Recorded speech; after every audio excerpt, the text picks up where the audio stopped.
ধ্বংস, প্রতিহিংসা, প্রতিশোধ নয়, শান্তি ও জ্ঞানভিত্তিক বাংলাদেশ গড়তে সবার প্রতি আহ্বান জানিয়েছেন বিএনপি চেয়ারপারসন বেগম খালেদা জিয়া। তিনি বলেন, দীর্ঘদিনের নজিরবিহীন দুর্নীতি থেকে নির্মাণ করতে হবে সমৃদ্ধ বাংলাদেশ। অসম্ভবকে সম্ভব করায় বীর সন্তানদের ধন্যবাদ জানান তিনি। শিক্ষার্থীদের আন্দোলনে শহীদ বীর সন্তানদের প্রতি শ্রদ্ধাও জানান তিনি। নয়াপল্টনের কেন্দ্রীয় কার্যালয়ের সামনে বিএনপির সমাবেশে ভার্চুয়াল বক্তব্যে এসব কথা বলেন বেগম খালেদা জিয়া। দীর্ঘ 6.5 বছর পর জনসম্মুখে এলেন বেগম জিয়া। আরো জানাচ্ছেন জাহাঙ্গীর আকন্দ, ছবি তুলেছেন ইনামুল হাবিব রুবেল। কারোর চিন্তা বা কল্পনাতেও নেই নয়াপল্টনের কেন্দ্রীয় কার্যালয়ের সমাবেশ যখন শেষ পর্যায়ে, ঠিক তখনই বড় পর্দায় ভেসে ওঠে সাবেক 3বারের প্রধানমন্ত্রী, কোটি মানুষের প্রিয় নেত্রী বেগম খালেদা জিয়ার মুখচ্ছবি। নেতাকর্মীদের উচ্ছ্বাসে গোটা নয়াপল্টন মুখরিত হয়ে ওঠে। 2018 সালের 3 ফেব্রুয়ারি লা মেরিডিয়ানে দলের বর্ধিত সভায় সবশেষ বক্তব্য রেখেছিলেন বিএনপি চেয়ারপারসন বেগম খালেদা জিয়া। এরপর আর জনসমক্ষে তাকে দেখা যায়নি।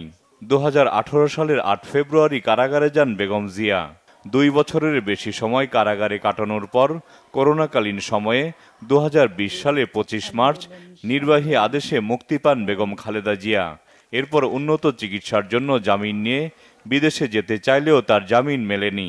এরপর থেকেই অসুস্থ বেগম খালেদা জিয়া কখনো বাসায়, আবার কখনো হাসপাতালে। এভাবেই কেটে যাচ্ছে 3বারের প্রধানমন্ত্রীর দিনকাল। সবশেষ মঙ্গলবার মুক্তি পান তিনি।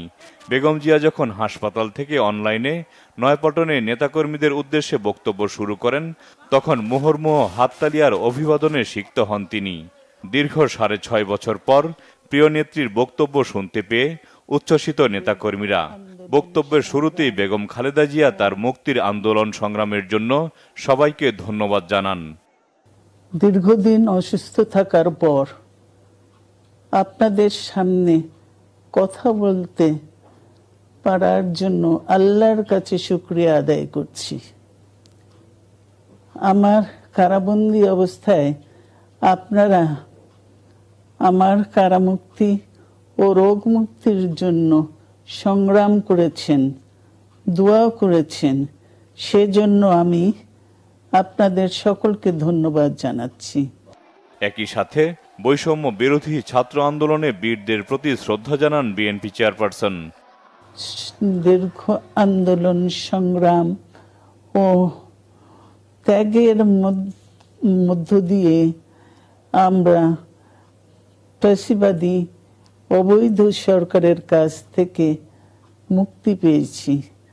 আমি আন্তরিক ধন্যবাদ জানাতে চাই আমাদের বীর সন্তানদের, যারা মরণপণ সংগ্রাম করে এই অসম্ভবকে সম্ভব করেছে।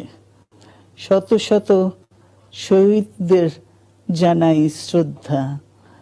নতুন বাংলাদেশ গড়তে তরুণ সমাজ সহ সবার প্রতি আহ্বান জানান সাবেক প্রধানমন্ত্রী। এ বিজয় আমাদের নতুন সম্ভাবনা নিয়ে এসেছে। দীর্ঘদিনের নজিরবিহীন দুর্নীতি, গণতন্ত্রের ধ্বংসের স্তূপের মধ্য থেকে আমাদের নির্মাণ করতে হবে এক সমৃদ্ধ বাংলাদেশ। ছাত্র তরুণরাই আমাদের ভবিষ্যৎ।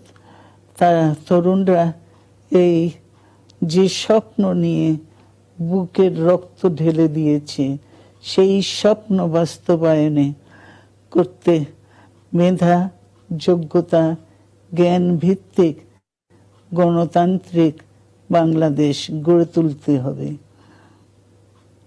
শোষণহীন সমৃদ্ধ বাংলাদেশ। সকল ধর্মের, গোত্রের অধিকার নিশ্চিত করতে হবে। শান্তি,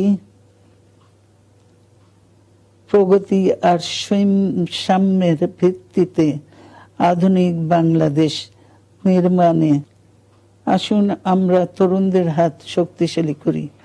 ধ্বংস নয়, প্রতিশোধ নয়, প্রতিহিংসা নয়, ভালোবাসা, শান্তি ও জ্ঞান ভিত্তিক সমাজ গড়ে তুলি।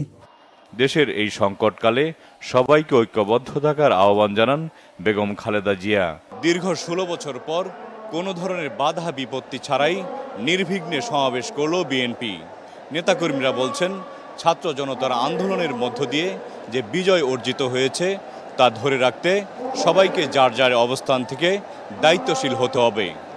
জাহাঙ্গীর আকন্দ, বাংলা ভিশন, নয়াপল্টন, ঢাকা।